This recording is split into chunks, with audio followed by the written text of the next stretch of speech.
Hey y'all, Allie here. Welcome back to Chords and Conversation. So excited for today's episode. This was recorded back in November and finally getting around to releasing it.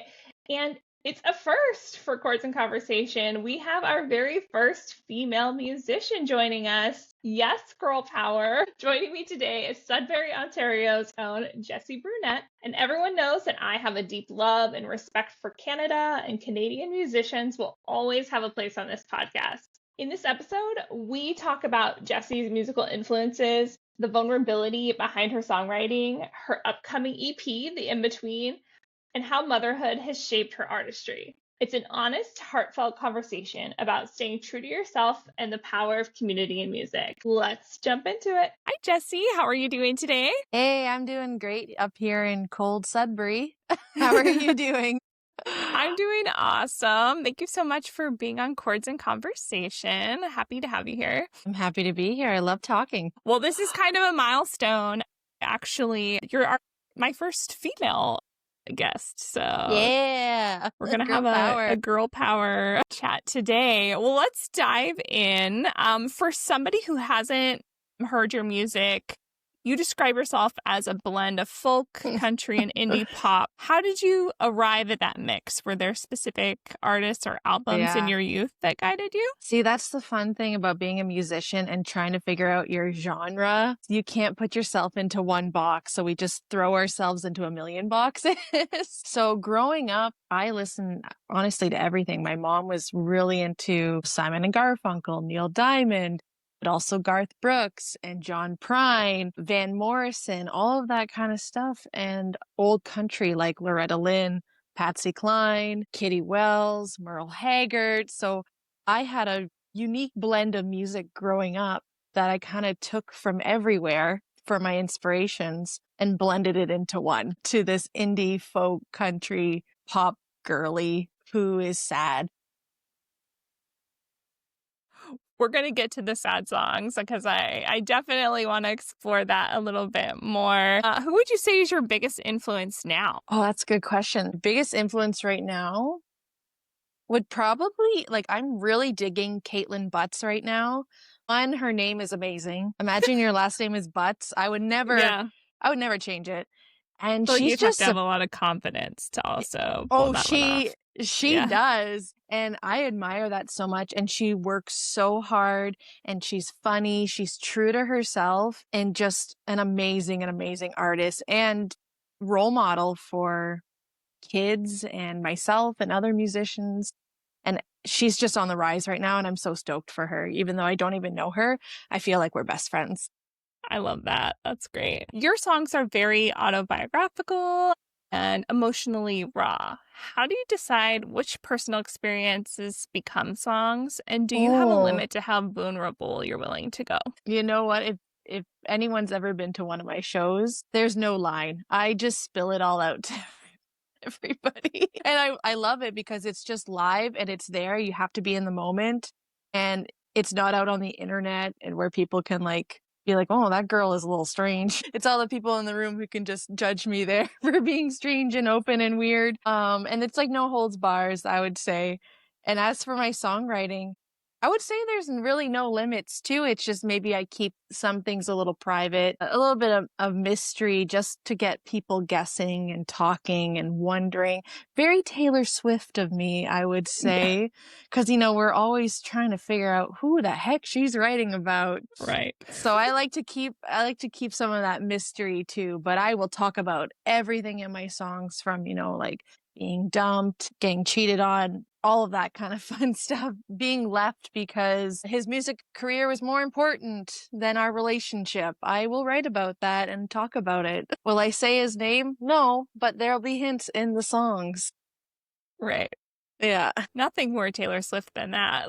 Exactly. At least. I love the Swifties and how they are just constantly decoding every little thing that she does. The conspiracy theories they come up with are just so it's honestly exhausting being a Swiftie to some points where I'm like, I've had it. I can't do this anymore. Just stop with the Easter eggs and let me just enjoy the music and be sad. that's kind of where I got to with it. It was like, I'll let these other people come up with all of the fun stuff and I'll just sit back and watch. Because I feel like so many times they're just like so off base. Like, I don't know how many times people were like, Rep TV is coming out. She did this on this date, which means this. Yeah. Like, how do they remember all of that? I can't do it. Like, someone do it for me, please. I enjoy her music. I got to go to the Eras tour. It was fantastic. But at the same time, I'm like, I don't dig that deep into. No, you'll go crazy.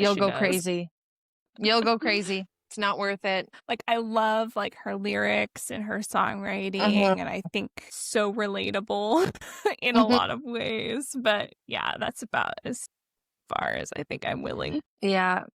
It's the safe route. I don't blame you. Well, you're working on a new EP called The In-Between. Thematically, what does the in-between mean for you? So what it means to me, and I had a really cool conversation with my sister about it because she's coming up with the album art and she's like, oh, is it like you're 1 foot in the relationship and 1 foot out because you know something bad is going to happen and it's just going to crumble? I'm like, that's a really good analogy of being in between. Do I stay or do I leave? And another concept with it is when you're in a relationship, it's all the in-between stuff. You know, you have your big moments of, oh, we're together you're in the relationship, you know, you have your big 1-year anniversary, and then like you have the nuances of your daily life and those feelings in between, because not every day is exciting being in a relationship. It's not, you know, honey, we're going on a date today, or we're flying to Niagara Falls. You know, it's like, it's the monotony of it. So the in-betweens, the relationships, and then in between, are you going to stay or are you going to go? And I feel like the album kind of captures all of that when people hear it. Yeah. You launched a crowdfunding campaign for this EP. How special is it involving your community more directly in your creative project and getting people to help you out with that? It's been amazing including them because they've been there with me since day one. I've been doing music 15-ish years. There was a break there when I had my child, but they've just always been by my side, cheering me on. And I'm like, I need to get them involved on this with me because I wouldn't be standing here today without all of their love and support. Every single person who has helped me along the way has been so influential in my life, and I'm so grateful for them every single day. And I'm hoping this album is a beautiful gift for all of them because they've seen the songs being developed. They heard them at open mic nights. They've fallen in love with these songs, and it made me fall in love with them even more, my community. So I'm hoping that they all love it, and I hope they're all proud of me. Because I honestly I can't even say this enough. I wouldn't be here without all of them. Like, you're nowhere without your fans and your friends and your family. And I'm happy to include them in on this. And everyone who has been involved with this has loved this idea, and they love all the little perks I came up with. I'll probably give people extra ones because that's who I am as a person. So I just hope they love it. Awesome. Such a cool idea. Okay. What inspired the sad girl song's identity? Where did that come from? Gosh. Okay. So I've been writing these kinds of songs since I started writing music. And I'll just backtrack to, I overheard a conversation I probably shouldn't have a long time ago. Someone making fun of my music and the content of it. And it made me feel really bad about these songs I was writing. And so I kind of stopped for a while, and then I got back into music and all this stuff, and I was trying to find my sound, and a good friend of mine's like, you write sad girl songs. I'm like, what do you mean by that? He's like, you know, all your songs have like this common theme of being sad and you're a girl. And I'm like, you know what? You're right. I am a sad girl, and I write my sad girl songs, in that moment, it made me so proud because he talked so positively about my music and how I've connected with all of these people through my songwriting, even though they're incredibly sad. Turns out that binds us all together in the human race. So it took that very good friend telling me my songwriting is a gift and in such a positive light that it completely changed my mentality around all of that. And the person who made fun of me, you know what? They don't mean anything to me anymore. And I kind of want to say thank you to them for kind of, making me work harder and become a better songwriter and still write these sad little songs about boys. I actually read somewhere that sad songs, why people love sad songs so much is that like it actually triggers dopamine because it's like, you're sad, I want you to feel better. Yeah. So your brain tries to trigger dopamine, and that's why people are so drawn to sad music. Yeah, we love our sad music. It just, there's something, it's like a community. It really is a community. My mom likes to, she goes, why are you always listening to this like melancholia music? And I'm like, I swear I am right now. It gets me. It understands me, Mom. It's like, I mean, I listen to happy music too, but I do, of course. I think relationship-wise, I think I am more comfortable in the sad girl identity. Because that's not something that has worked out for me very much in my life, and so it's like, oh, that's the most relatable thing. We want to feel less alone with our feelings, and it's like, okay, they feel it too. I'm not alone. Also, I've never had a unique experience in my life, I guess, because someone wrote a song about it. Right. Yeah. And that's my favorite thing about music and like finding songs that you relate to and you're like, this is so wild that somebody else had this experience and wrote this music, yet it perfectly encapsulates how I feel right now or felt when this thing happened. So it's such a cool piece of how music ties into our lives. Yeah. Music really is life. It truly is. As cliche as that sounds, music is life. It is. Well, you stepped away from music for a while to raise your daughter. How has motherhood changed your artistic perspective? Oh dear. No one's ever asked me that question before. Stumped you.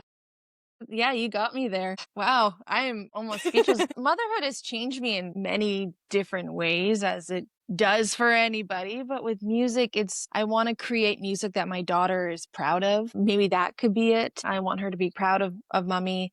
And I want her to see that, you know what? No dream is too big. If you want to do it, do it. It's like my mom did it. My mom went after her dreams, whether she's successful or not. She went at it every single day.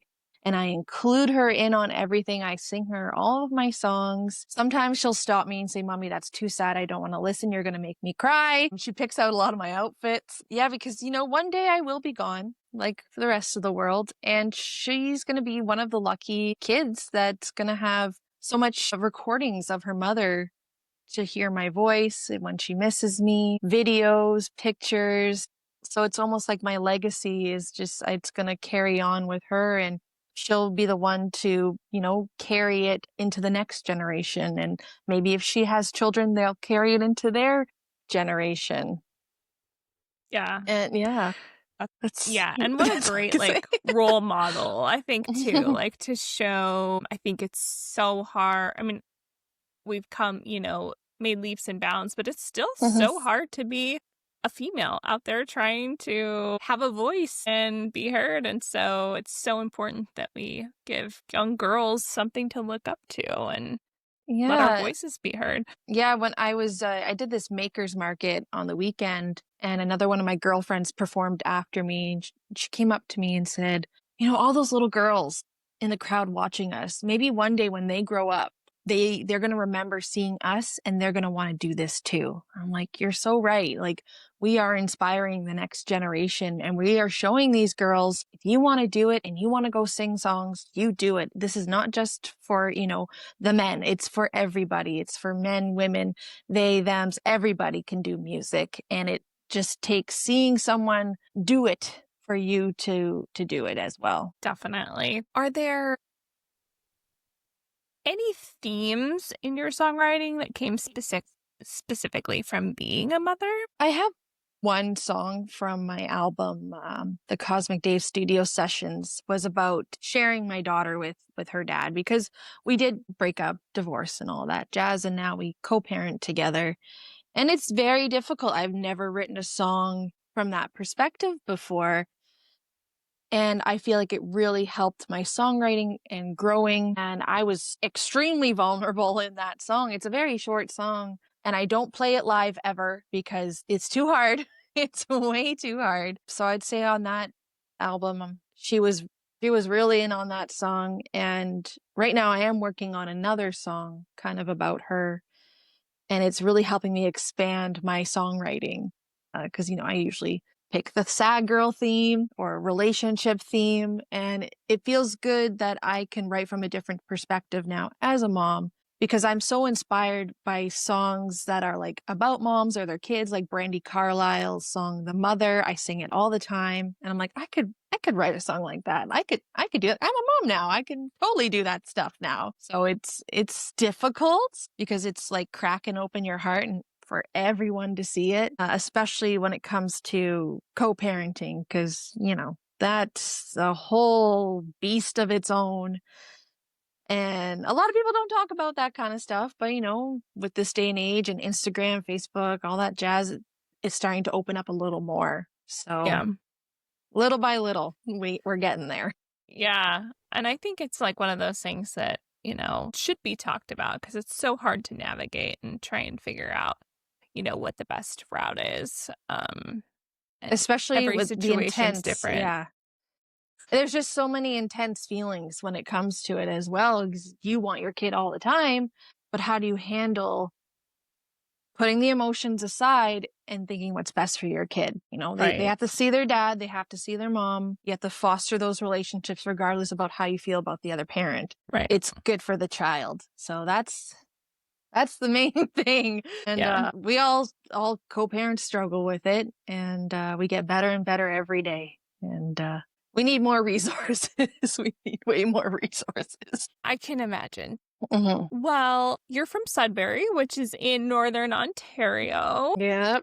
And I had another Sudbury native, Josh O'Dare, on my podcast. So yeah, I'm making my rounds with the Northern Ontario crowd. I'm going to have to come visit.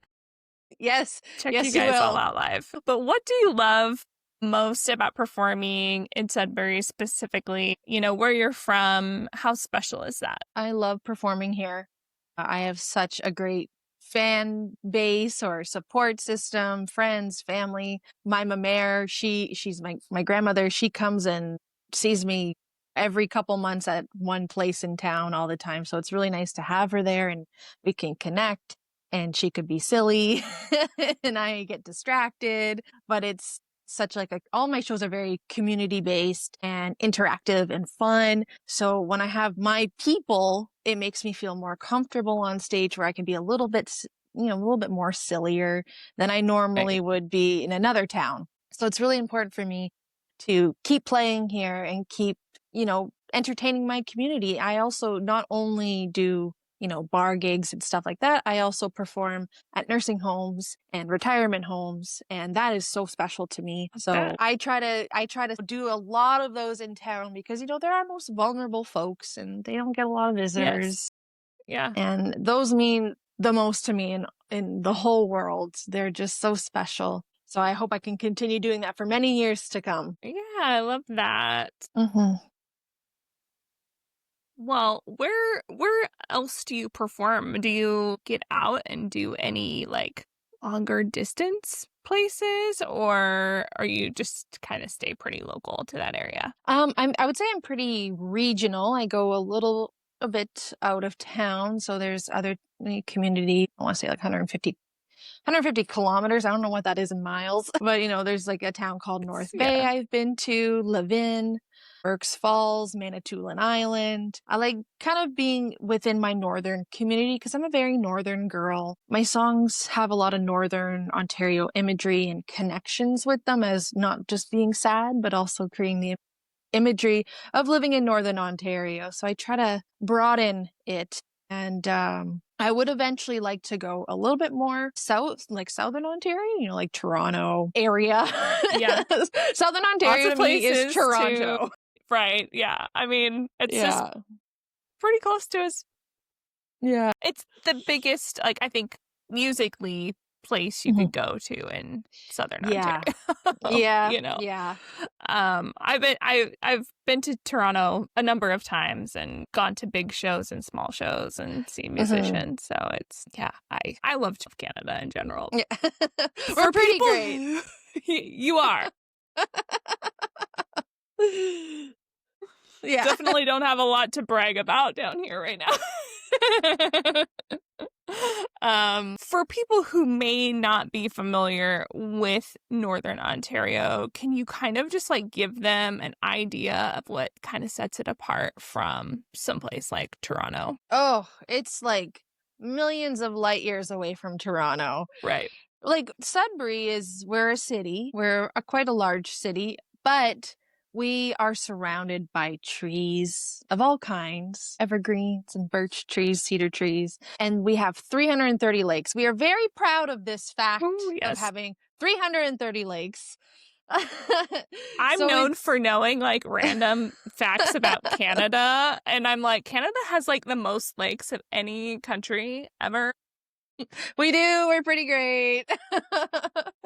And it's just beautiful here. You know, you could be in the city and in about 20 minutes, you're in the bush. I'm very lucky. Yeah. I live in town, I would say, but Mhm. 40 minutes away from my house is my stepfather's house, which is, we call it camp. And it's just completely surrounded by trees, a beautiful private river. It's like an oasis, where in Toronto, it's just city. And if you Yeah. want to go to the wilderness and go to the cottage, they call it cottage. It's a fight between us, by the way. Northern and Southern, we're just like, it's camp, it's cottage. They have to go like hours out of town just to have that. But we're lucky. We're like 20 minutes away from it. And life is a lot slower here, which kind of makes it hard when you're a creative person and you want these new, big, cool ideas. It just takes a little longer, but they eventually do happen. You just have to be a little Yeah. bit more patient. Where in Toronto, if you want to do this crazy creative thing, it could happen the next week. It's more Right. more accepting. So we move at a slower pace here, but we're getting better all the time. We're getting Well, where do you see yourself as an artist in the next like 3 to 5 years? What does growth look like to you in growth to sound, me. reach, songwriting? Definitely more albums, that's for sure. But we'll start with this next one first. I would like to travel a little bit more. That's a really big goal of mine, is to travel. I want to say east. I love the East Coast in Canada. It's a little bit closer than the West Coast. Right. It takes 24 hours to get out of Ontario to go west. So, but to go east, it's like a good, I want to say like 10 hours to get out east. So I want to kind of go out that way. It's like a very familiar pace of life as well. Out in the East Coast, probably a little bit more chill than here in Northern Ontario. And I know they're really big on music out there, and everyone's super friendly, and it's just super beautiful out there. I've been once in high school, and I've just been longing to go back. What And part? Halifax. Yeah, I went to Yeah, Halifax. Beautiful. Just it is. beautiful. You know? It is. I went on a trip last summer and I traveled all over Canada. I got to take a month off of work and I got to travel, and I was like, I'm going to Cool. Canada because it's like, it's Canada's beautiful. cool. And it's also like very, for somebody from the States, it's very cost effective just with the way that the exchange rate works Yeah. out on our end. Not the same on your guys' end. So I appreciate that. But I went all over. I went to Halifax. I drove to Prince Edward Island from Halifax. Oh, wow. I went over like the Confederation Bridge. It's like 9 miles. You're out in the middle of the water. It's so crazy, but it's just, gosh, beautiful. Like the Eastern, like the Maritimes are just amazing. That was probably my favorite part of that trip. Yeah. The Maritimes are great. Yeah, super friendly. Like I would totally move out there if their winters weren't so horrible. It's terrifying seeing videos of like this. They'll open their door and the snow is up to here. I'm like, I don't want that. I'd rather be up to my hip than I can't leave the house. I would go crazy. See, I'm from a town where like we get a couple feet and that's like life stands still. We don't go out. Nobody Yeah. can drive in it. We're not prepared. It only happens about 1 week out of the year where we get a really bad, and we've had them that have lasted like 2-ish weeks. But yeah, for the most part, I work from home, so it's not a big deal for me. But I remember when I used to like work in an office, I was like, oh God, don't let it snow. Because then Yeah. because I have no confidence driving in the snow. Yeah. But I'm like, in Canada, that's kind of like, I feel like a way of life. It's part of your, We have winters. no choice. Yeah. I'm sure you're much more prepared. Whereas like someplace like Portland, where it really only happens 1 week out of the year, they don't put as much effort into preparing our streets for it. So it just becomes like an ice rink, and it's fun. Yeah, that the first snowfall that we get though, people they forget how to drive. It's just like, They what gotta is remember. this? What's this white stuff? And I'm like, I'm in a big Dodge Ram truck. I'm just gonna pile through all of ya. And then give it a couple days and we're back to, oh, it's snow. That's what this is. Well, if you could collaborate, this is just kind of a fun question that I'll throw out there. If you could collaborate with any artist, living or not, who would it be and why? Oh, there's so many. I'll give you like top 3. Okay, the first one that came to my mind was The Band. I would shit my pants if I got to work with like any of those men. Like especially Rick Danko, I probably would just pass out and die right in front of him. Or Robbie Robertson and Levon Helm. I would just dream come true. Number one. Number 2 would be another one that came right to my brain was Emmylou Harris. I love that woman. She is an icon. She's a troubadour and she's still alive. So it could happen. It could happen. And my third choice, which a lot of my friends will probably be surprised it wasn't my number 1, would be Blue Rodeo. Blue Rodeo is my ultimate favorite band of all time. They're Canadian. I'm not sure if you know them. I have not, but I'll go look them up. I listen to a lot of Canadian artists. They're right up there with the Tragically Hip, like that kind of realm. Yeah. And I've been listening to Blue Rodeo since I was a little girl in my mother's belly, basically. I've seen them so many times. I've met them. My big dream is to sing their one song called Lost Together with them. Because, when they do a concert, they always invite the opener to come and sing that song with them. And I'm like, I want that to be me one day. I got it tattooed on my arm, like the lyrics to this song. And I'm like, God, they're getting old. How do I make this happen? So yeah, that would be my top 3. That's awesome. Yeah, they're all, oh my God, obviously way more, but right. Oh, and I'm all amped up on Blue Rodeo. When we get done, I'm going to go listen. Yeah. They're just a bunch of cute, like good Canadian dudes. You never hear anything bad about them. They're like clean cut guys. And Canada, we just love them. We love them, but I love them the most. And I will fight people over it. So for emerging singer-songwriters from smaller towns like Sudbury, what advice would you give about staying true to themselves while pursuing their dreams? Being authentic is the most important thing. I learned that really young. I would say, even before I started playing music, my mom taught me, she's like, just be you, because if you were like everybody else, the world would be so boring. And that always stuck with me. And she always embraced my uniqueness and my siblings' uniqueness. And that's why, me and my one sister, Tracy, we're super creative, unique people, and we're proud of it. And, be proud of our silliness and all that, because it makes you stand out as a person. People remember you and people trust you if you're authentic, because people can sniff out if you're being fake. It's like the gut intuition I have with people is insane, because I'm just so me. I can't be anything other than me.